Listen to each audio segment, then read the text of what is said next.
Hey, I know it's been a while. Um, to say that there's a lot been going on is a gross understatement. Um, I don't even remember the last time I made a video, and that's okay. Um, but I can tell you that probably Thanksgiving was a huge turning point for a lot of things. Um, I'm not going to lean on that because I have a tendency to bounce my foot, my leg, and I don't want my camera going the whole damn time. So, and I'm not naked. I'm wearing a sundress. So don't nobody freak the hell out. Um. So Thanksgiving, Jack decided he wanted to. He and I go down to Burlington, North Carolina, for Thanksgiving to spend it with my sister Sherry, her wife Wanda, and my biological newfound family. Um, so yeah, I finally got to meet my sister and my family there. Um, that is, I still, I'm still trying to process that. That's it's a strange thing for me. I'm not used to it, and I'm learning how to be a family member, or trying to. But anyway, we went. Everything was nice. You know, we stayed at Drury Inn where we always stay, and the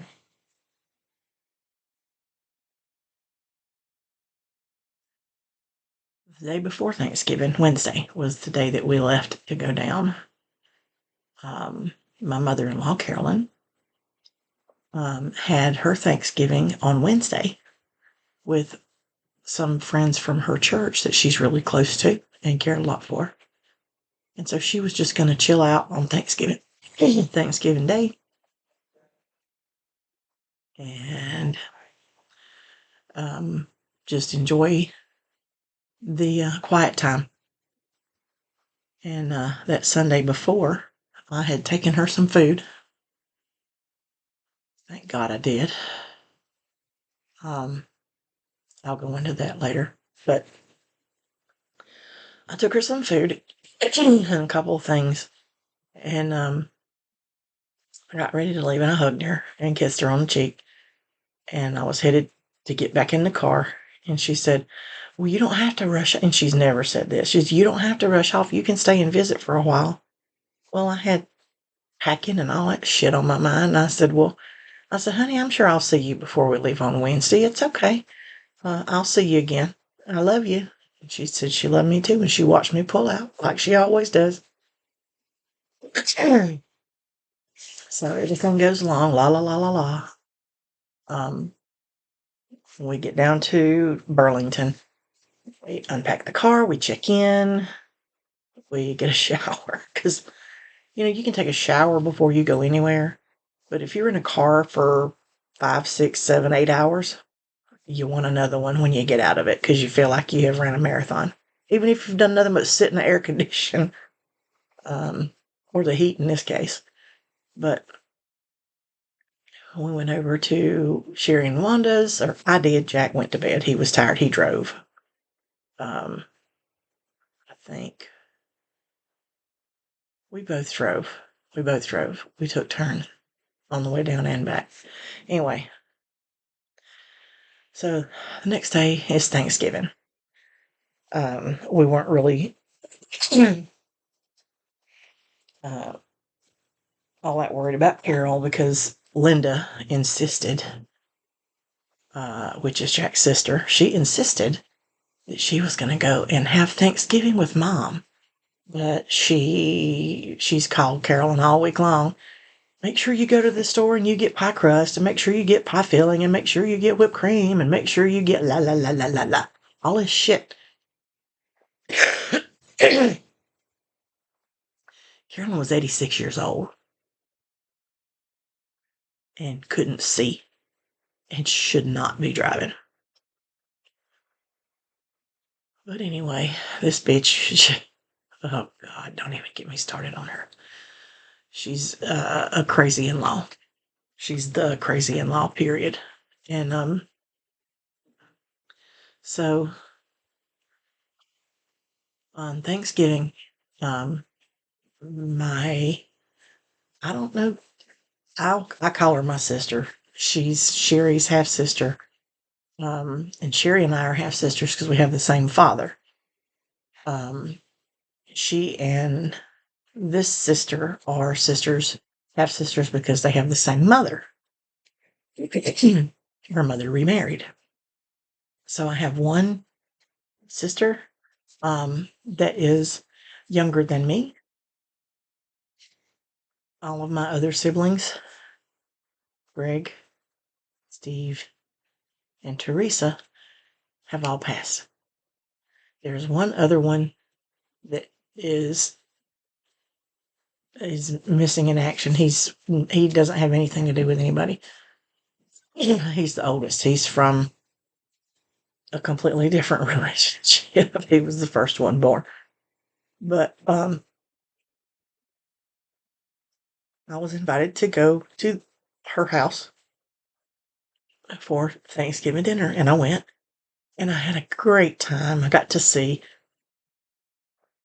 all of my nieces and all of my nephews and their significant others. I got to meet Susan's husband and his sisters. His name was Yank. He had a brain tumor. It was inoperable. It was, if I'm not mistaken, metastasized. And they said, well, he's going to go fast.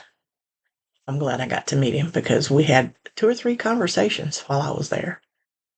And he was warm and friendly and so loving. And so I took pictures, I took videos, I put them up on Facebook. And then, of course, my stupid ass Facebook got messed up again. Anyway, point is, it was a really great Thanksgiving. I gained a lot from that gathering. So I went and picked Jack up, and we went back to Sherry and Wanda's, and had an enjoyable evening. Sorry, allergies is a wonderful thing. Let me tell you, should get some. Not. Anyway, we were enjoying each other's company, and Jack was having a drink, and we were having our libations. And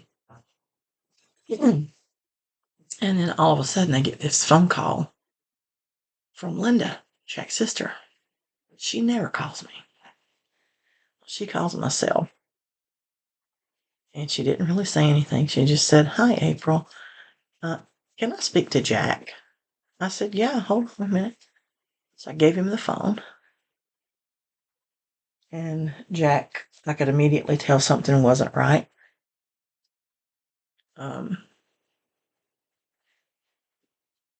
Just by his expression, and I know his energy. I mean, we're closer than any 2 people I've ever known to be. But anyway, Carolyn,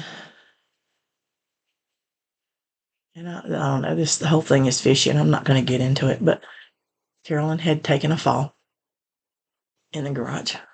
And I don't know what the truth is. It's changed a couple times. That she laid in the garage from 10:30 in the morning to 2:30 in the afternoon. Also, I've heard she pulled herself into the laundry room, which is the first door, the first thing after when you go into the house from the garage. And I've heard that she pulled herself into the foyer of the house, which is on the other side of the laundry room. In any case, Linda got there, called 911. Now, this is the story, and I guess she's sticking to it. Called 911. They came and got her. She had fractured her pelvis in 2 places, broken a hip, shattered her wrist, and her head was all beat up. She had bruises, and I mean, it was just. But they put her in the hospital, and Linda and them said, it's okay. She's in the hospital. She's getting cared for. Don't cut your trip short. Just come on home on your normal time. So we did that, and of course there was an air of concern the whole time we were there. But we came home and went straight to the hospital. Carolyn was in really bad shape. They were going to repair her wrist and go in where she'd shattered it, but she had a horrible reaction to the anesthesia and aspirated vomit. So they couldn't do that. And then because of that, her COPD, she got septic.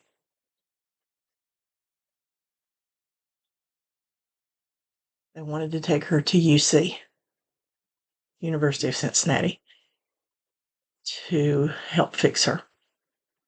And she said, there is no fucking way I'm going to that hospital because they're the ones that fucked up her son, my brother-in-law, Tracy. So she said, I just want to go home. And they said, well, you can't go home. You need care. And she said, well, I'm not going to UC. This is the only other place that you would be going is hospice. And she says, well, if that's fine, put me in hospice. I don't care. I'm not going there. And Jack said, Mom, you realize this means the end of life, right? And she said, yes, son, I do. I'm not going to UC. Just take me to hospice if I can't go home.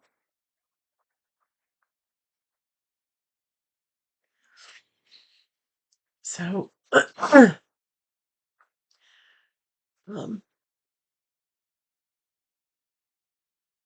didn't see her in the hospital. I didn't see her until she went into hospice.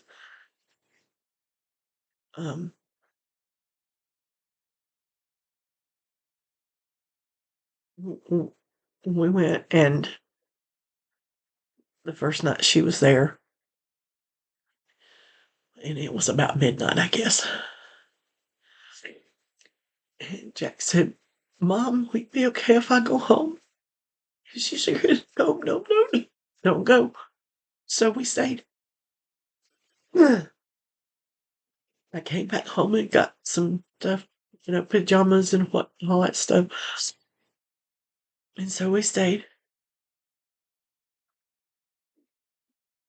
Because one of Jack's sisters said she would stay, but it was always an excuse. I'll do it tomorrow. I'll do it tomorrow. I'll do it tomorrow. And she kept saying this every damn day since the fall. And so the next morning, we got up, we went home, we cleaned up, we got a little bit of sleep. And then we got up and had our day that, and then we went back up to hospice and stayed. And it was off and on all day. The sister was like, I'll be there.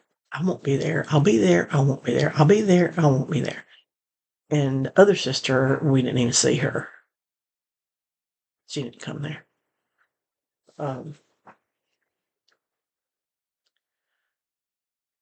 What she did do is stay at Carolyn's house and went through everything in that house. trying to find out how much money Carolyn had. Um,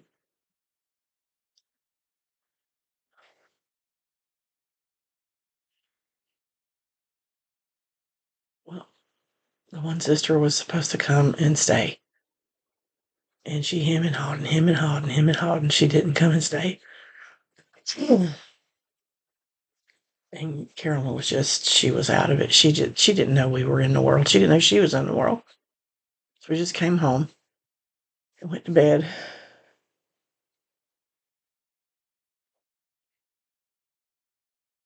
In the morning, we got the call that she had passed peacefully in her sleep. She was gone.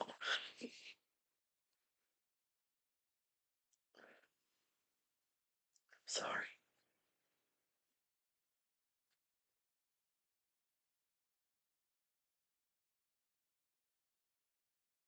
She was one of the most wonderful people I've ever met.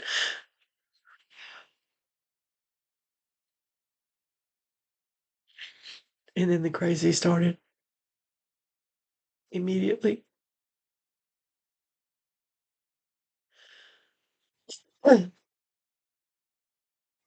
didn't want to have the service and bury her right away because the Ohio sister's son was in rehab. And he lived with her. And she says, "Oh my God, we can't do that without him here. It would destroy him." Well, what about the rest of us? That was an open wound.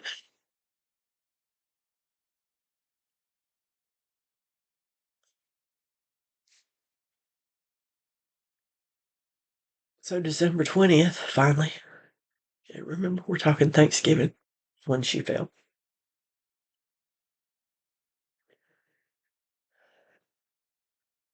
December 20th, we finally were able to have a service. Because Mark was home.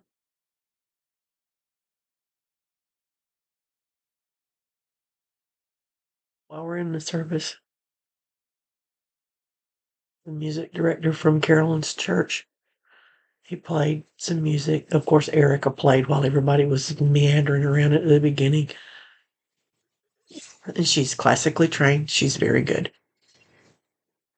This gentleman was not classically trained, and he plays country church style. That's what he plays.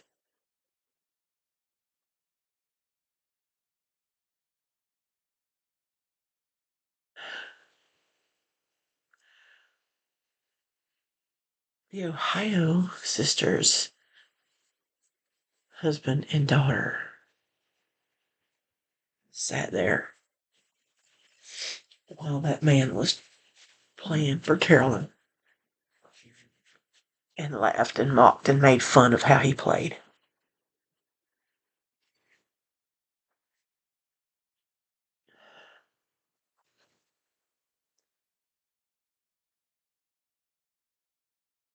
It's just the kind of people they are. And anyway, oh sorry. I really did love that lady a lot. It tore me up. It still tears me up, as you can see. But anyway, long story short, too late for that. It's already been 19 minutes. Um, the long and short of the thing is, Jack was the executor, is the executor. We're still in probate. Um, at least for another 6, 8 weeks, maybe. And I'm not going to go into the details of who got what, but my husband got the bulk of what she had. Rightfully so. He was the one that was there for her. We took her food. We went and got her and brought her here and cooked and took her back home. We took her to every appointment she had to have, even though she had a grandson living there. We did it. He did not. Well, Jack did most of it. I got to take Jack did most because he was already You know, he was semi-retired. He worked 20 hours a week, late in the afternoon and early evening. So it goes to probate. Um, there was a lot of mess that went on, and it's just, I mean, this crap could be a fucking movie if it wasn't true. Because it's almost funny.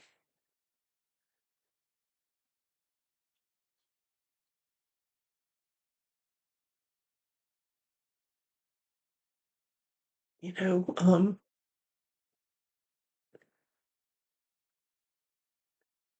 death and money together, it brings out the crazy in people.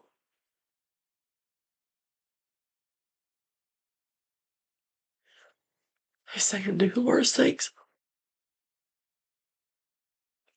all for the sake of having money, getting money.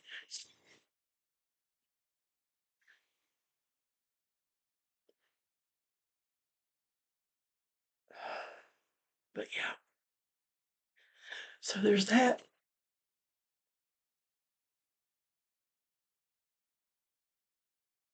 Caroline's called.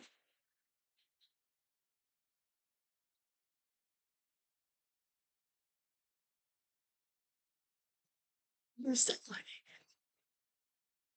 What?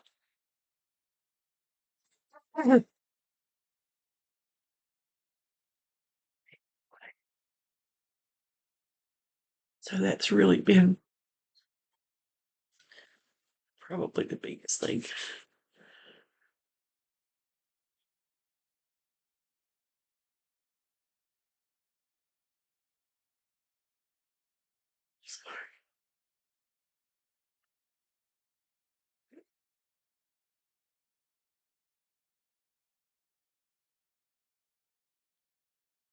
Stop. So I can move on to everything else.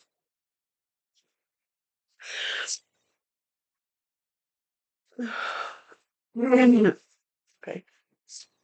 Anyway. Get this tree.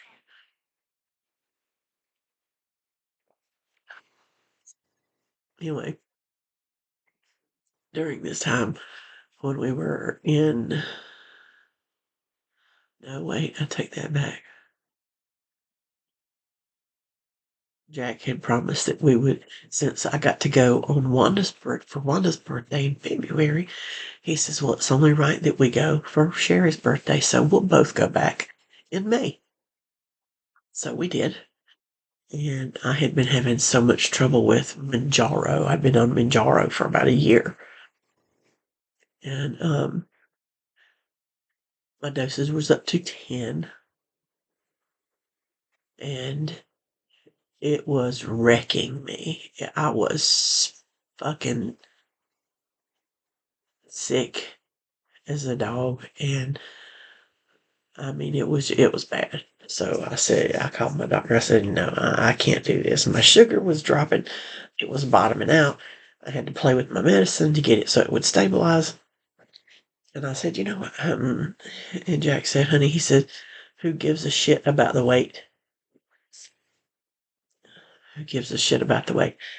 If you're sick, it's not worth it.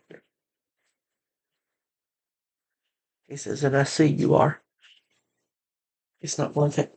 So if you want to stop it, stop it. He says, I'm not telling you what to do, but I don't think it's right for you. It's, and in the meantime, I've had some problems with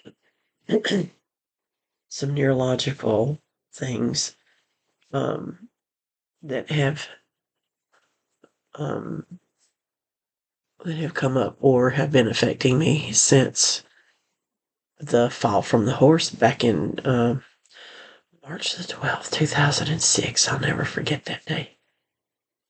Um, but if you didn't know, I had a closed head injury because I got thrown off this horse and I hit a rock with my head, and I had let's see, where something approximate. That's too big. Anyway, there was a. Well, we'll just use this for an example. This is probably closer anyway. You see this little jar? Just for reference, this is it on my shoulder. Robert Conrad, knock it off, I dare you. Y'all don't know what the hell that is unless you're old. Anyway, back here, I had a knot this big. My blood pressure went straight up. They thought I was going to stroke out because it was ridiculously high. I looked at it and I thought, oh, I'm a dead woman. And they couldn't get it to come down. They took an MRI. I had a bleeder. They airlifted me in a helicopter to University of Kentucky, where they told me I was going to be paralyzed. Asked me if I had somebody to care for me, if I had a wheelchair ramp, if I had access, and blah, blah, blah. And it scared the hell out of me. I couldn't close my teeth. I couldn't do this. My jaw and my neck were so swollen, it was displaced. I couldn't close my teeth together at all. It stopped right there. But after a couple of days in the hospital, the swelling went down. I could move everything again. Because I couldn't move. I could move from the elbows down. And that was it. I couldn't move my shoulders. I couldn't do anything. Anyway, I've had some problems that have, in my opinion,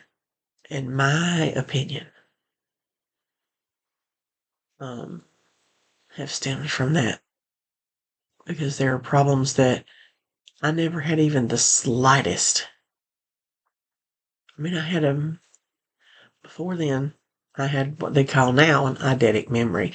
We always called it a photographic memory, which means you remember everything in almost perfect detail. And I did, and I still do for old stuff. Anything that happened before that, crystal clear. Anything after that, I am screwed. I don't know.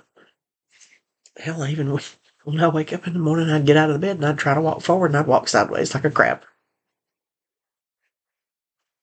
Not something I could control. But now it's, I have cognition issues. Learning new things is an extremely difficult task for me. I don't hear voices or anything like that.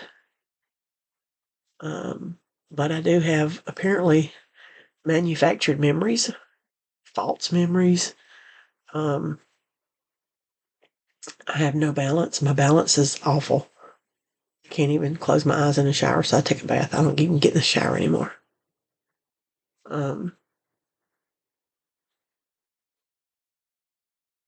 It's causing me problems at work because I'll be in the middle of talking just like I am right now, and I'll say something completely unrelated. I told one lady, I said, we'll be sending all the paperwork to you with all the forms that we need, and you need to do all this stuff, and make sure you get that notarized. And don't worry, you're even covered for sun damage. I said that, and I thought, the fuck? This woman says, what? What in the hell does sun damage have to do with my mother's checking account? I'm glad I'm quick on my feet. I said, I'm so sorry, ma'am. The page that I was reading from, I went too many pages over. And she bought it. I hung up the phone and logged out and sat here and cried my head off. It's like, what the hell? So that kind of thing happens, or I'll just space out. Like, and it works. And usually it's at work. Sometimes when I talk to my sister on the phone, and I don't know, it could happen other times. It has lately.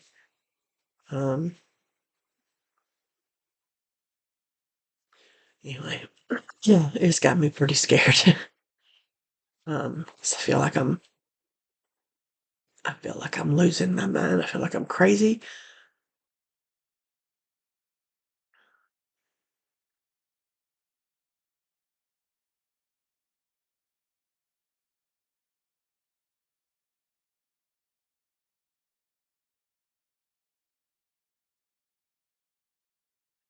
My husband thinks I'm just making shit up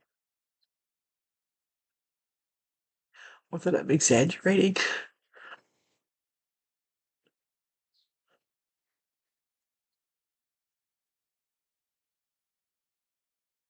I've had to cut off friendships because that's my own mental health needs. I can't. That's why I shut down all those Facebook groups that I had before. Because I can't help somebody else if I can't even help me.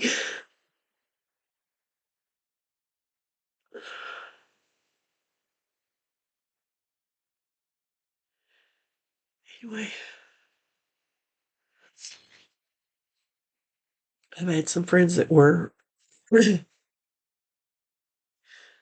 they were psychic vampires. They were just sucking the life right out of me.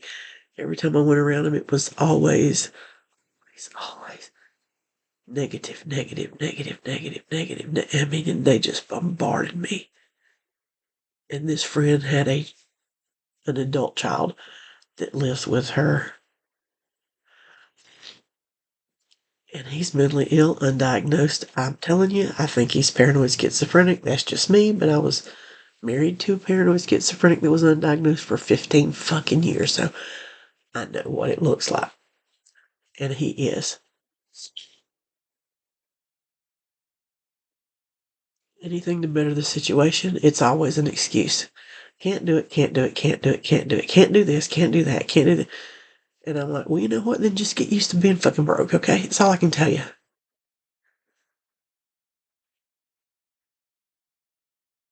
I told my friend that I couldn't, that I had to step away because I needed healing. I needed healing. So I've made it a priority. I don't really, I've got a couple of people I see, mostly relatives, people I'm related to, either by marriage or by previous marriage. And my sister and her wife.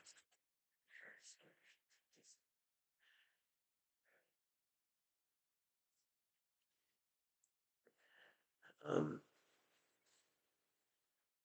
so if I'm distant or you don't see me or I seem to be unreachable, there's a reason for that. I'm not just a crazy bitch. I hope.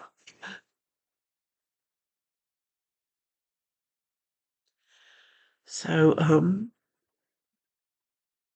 I changed my medicine.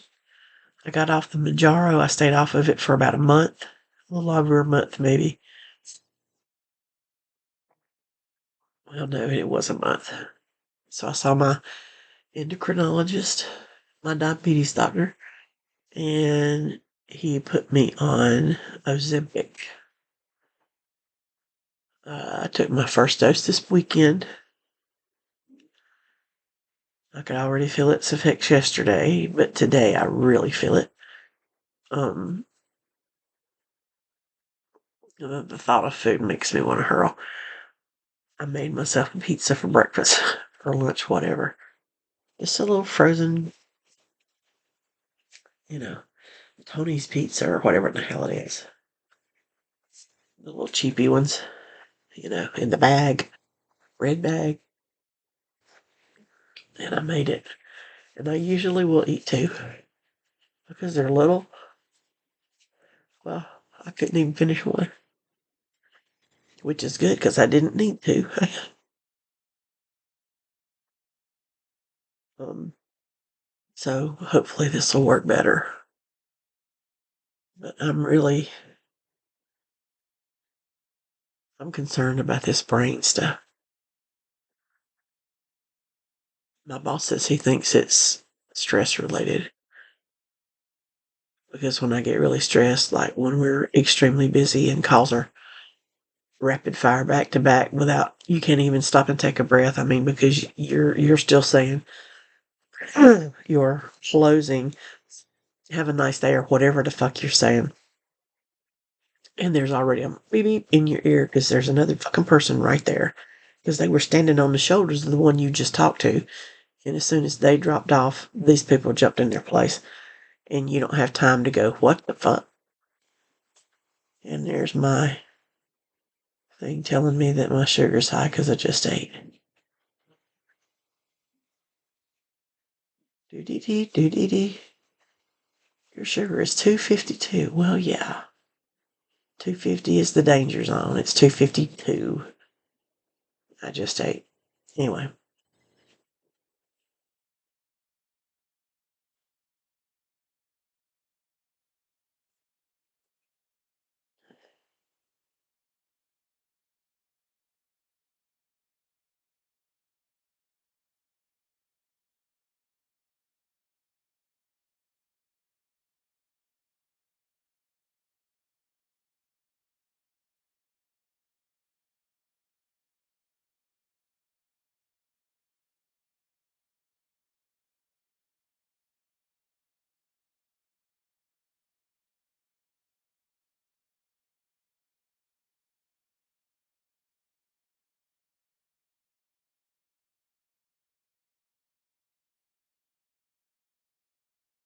See, I just spaced out there.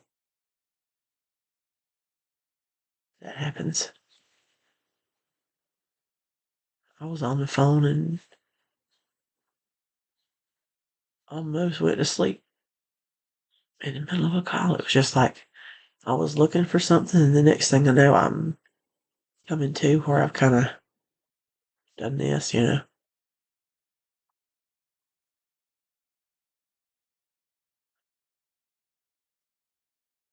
Mostly I'm just mentally exhausted.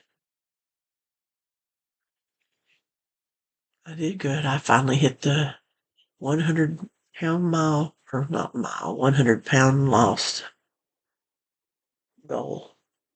But changing the medicine I've put back about 15 pounds, which I'm not happy about. 15 pounds in a month? Yeah. Anyway,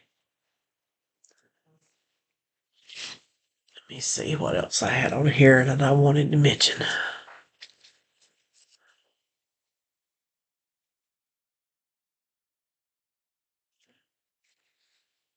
Yeah, I'm not going to really talk too much about the insane in-laws right now. Because that gets me riled up and I want to go start smacking people.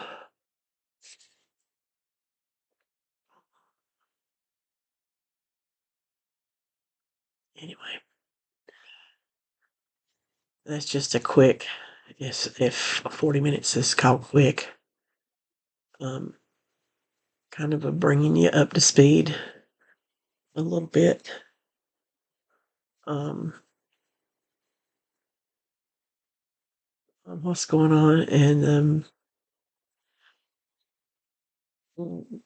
uh, yeah, that's about it.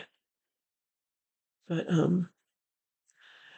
if you find me hard to reach or you don't see very much of me, you'll know why. Because I got a lot going on, and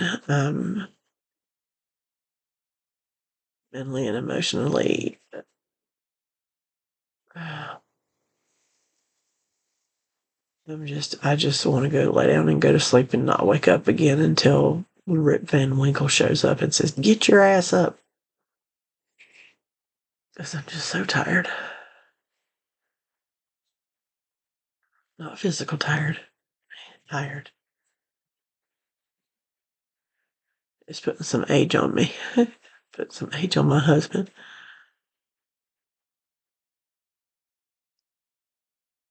Anyway, I'm going to go. I love you. I hope to see you soon.